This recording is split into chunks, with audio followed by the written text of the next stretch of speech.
আসসালামু আলাইকুম। বাংলাদেশকে নিয়ে বিশ্বের শক্তিধর দেশগুলো নানা রকম খেলাধুলা করতে চায়।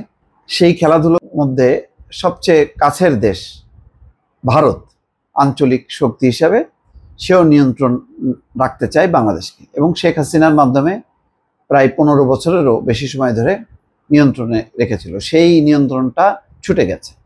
ছুটে যাওয়ার পর এখন বাংলাদেশের উপর যারা প্রভাব বিস্তার করতে পারে সেরকম আছে 3টি দেশ। একটা হচ্ছে চীন, রাশিয়া, আমেরিকা। সেই ক্ষেত্রে অনেক দূর এগিয়ে গেছে চীন। চীন দফায় দফায় বিভিন্ন রাজনৈতিক দলের সঙ্গে বৈঠক করেছে। জামাত, বিএনপি সহ অনেক ছোট বড় মাঝারি রাজনৈতিক দলগুলোর সঙ্গে তারা বৈঠক করেছে। সরকারের বিভিন্ন পর্যায়ে বৈঠক করেছে খুবই অ্যাগ্রেসিভলি, এবং দফায় দফায় এরই মধ্যে গত 9 মাসে তারা অনেক টিম চীন সফরে নিয়ে গেছে, অর্থাৎ সম্পর্কটা জোরালো করেছে। এই জোরালো করার মধ্য দিয়ে যেটা হয়েছে, বাংলাদেশের দিকে নজর পড়েছে মার্কিন যুক্তরাষ্ট্রের। যদিও বলা হতো যে ট্রাম্প প্রশাসন মানে বিশ্বের ব্যাপারে খুবই উদাসীন, তারা তাদের নিজের দেশ নিয়ে ব্যস্ত থাকে, কিন্তু বিষয়টা যে সত্য না সেটা কিন্তু বোঝা গেল একটা খবরের শিরোনাম দেখে।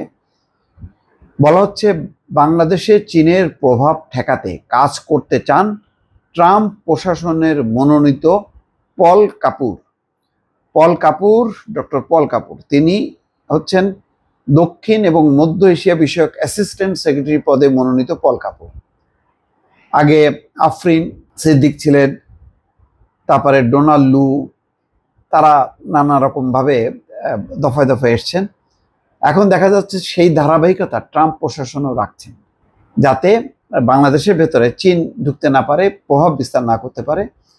ভারত জানে যেহেতু ভারতের পক্ষে এখন সরাসরি সম্ভব না, এবং ভারত শঙ্কা করছে যেহেতু ভারত এখন ব্যাকডোরে চলে গেছে বা পেছনে পড়ে গেছে, ব্যাকফুটে চলে গেছে, এখন সেই জায়গাটা চীন আধিপত্য বিস্তার করবে। সম্ভবত ভারতের থিঙ্ক ট্যাঙ্করা তারা মার্কিন যুক্তরাষ্ট্রকে বুঝিয়েছে এই সুযোগে চীন ঢুকে পড়তে পারে, এবং চীন যদি ঢুকে পড়ে তাহলে চিকেন নেক সহ বঙ্গোপসাগরে তার নিয়ন্ত্রণটা জোরদার করলে এখানে মার্কিন স্বার্থ বিপন্ন হবে। হয়তো সেই কথাটা তাদের মগজে ঢুকেছে, সেই কারণেই এখন তারা জোর দিয়েছে বাংলাদেশের উপর।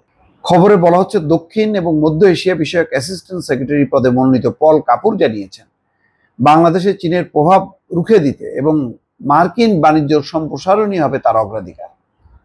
যুক্তরাষ্ট্রের পররাষ্ট্র বিষয়ক এক শুনানিতে তিনি এই কথা বলেন।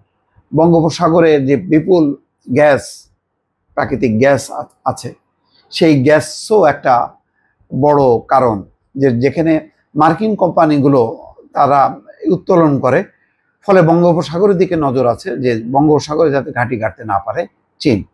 তিনি বলেন ভারতের পর দক্ষিণ এশিয়ার সবচেয়ে বড় অর্থনীতি বাংলাদেশ। এই অঞ্চলে চীনের প্রভাব বাড়তে থাকায় সেখানে নিরাপত্তা জোরদার করতে হবে। বিশেষ করে বাংলাদেশের মতো গুরুত্বপূর্ণ দেশগুলোর ক্ষেত্রে আরও সক্রিয় ভূমিকা নিতে হবে। বুঝতে পারছেন, কথাগুলোর মধ্য দিয়ে পরিষ্কার বোঝা যায় যে বাংলাদেশের ব্যাপারে তাদের যথেষ্ট পরিমাণ আগ্রহ আছে। ট্রাম্প প্রশাসনের আমলে এই পদে মনোনীত কাপুরের বক্তব্যে স্পষ্ট হয়েছে যে যুক্তরাষ্ট্র বাংলাদেশকে কৌশলগতভাবে গুরুত্বপূর্ণ মন্ত্র হিসেবে দেখছে এবং সেখানে চীনের প্রতিপত্তি ঠেকাতে ভূমিকা রাখতে চায়। দর্শক বুঝতে পারছেন যে তাহলে এই বাংলাদেশকে নিয়ে কিন্তু যুক্তরাষ্ট্র এবং চীনের একটা খেলাধুলা সামনে হবে। সেটা রোহিঙ্গা করিডোর বা চট্টগ্রাম বন্দর যাই বলি না কেন, এখানে কিন্তু এইসব জায়গাগুলোকে কেন্দ্র করে আমেরিকা এবং চীনের একটা দ্বন্দ্ব সংঘাত লাগতে পারে। সেটা কিভাবে বাংলাদেশ হ্যান্ডেল করবে সেটা এখন দেখার বিষয়। দর্শক ভালো থাকবেন, আল্লাহ হাফিজ।